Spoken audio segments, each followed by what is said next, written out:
सिंहगड रोडवरती साने गुरुजी स्मारकाच्या स्थळी झाला होता. या ठिकाणी राष्ट्रपती सेवादलाचं प्रमुख कार्यालय आहे.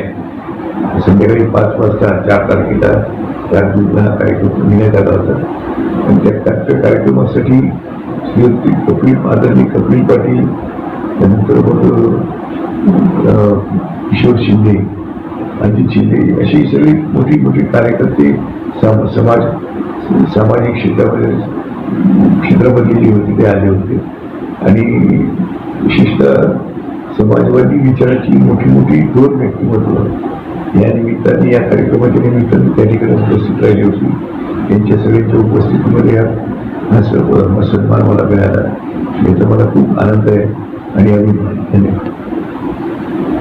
राष्ट्र सेवा दलाच्या वतीने साने गुरुजी जीवन गौरव पुरस्कार साठी माझी निवड करण्यात आली. याचा मला खूप आनंद वाटला आणि अतिशय समाधान वाटलं.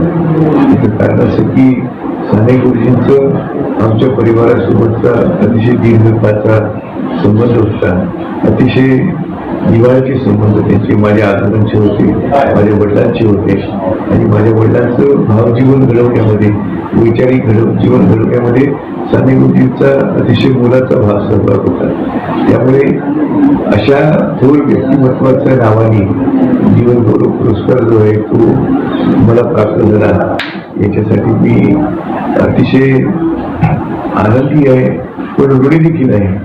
आणि हा पुरस्कार केवळ मला एकट्याला मिळाला नाही, तर हे जे काम आहे ग्रामीण भागामध्ये, आदिवासी भागामध्ये शिक्षण, शेती आणि सहकार विकासाचं जे काम आहे सगळं, हे काम उभं करून आतापर्यंत चालवणारे, त्या माध्यमातून हजारो लोकांचं जीवन बदलवण्याचं, घडवण्याचं काम जे झालेलं आहे या संस्थांच्या माध्यमातून, किंवा सातपुडा विकास मंडळ असो, की जनता शिक्षण मंडळ असो, तापी परिसर विद्या मंडळ असो, तर सर्व संस्थांच्या माध्यमातून शिक्षण, कृषी विज्ञान केंद्र असो, त्याच्यामधून कृषी विकासाचे काम सुद्धा जिल्ह्यामध्ये देखील करण्यात चाललेलं आहे, काम चाललेलं आहे. या सगळ्या गोष्टींचं काम लक्षात घेऊन कदाचित हा पुरस्कार मला देण्यात आला असेल.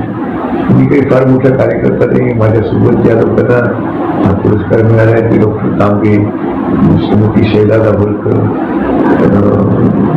निहाल अहमद यांची पत्नी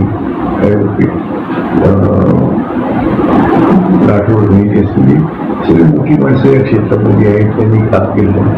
परंतु मी हा विनम्रपणे स्वीकारतो एवढ्यासाठी की या क्षेत्रामध्ये सुरुवातीपासून या संस्थांबरोबर, या कामाबरोबर ज्या कार्यकर्त्यांनी सहभाग घेतला, आपलं जीवन समर्पित केलं आणि हे काम उभं केलं आणि सातत्याने पुढे सुरू ठेवलं. आणि आजही माझ्यासोबत काम करणारे कार्यकर्ते ते पुढे सुरू ठेवत आहेत. हा पुरस्कार मी त्या सगळ्यांना समर्पित करतो. तो काही माझ्या एकट्याचा नाही, त्याबद्दल कोणताही गर्व मला नाही.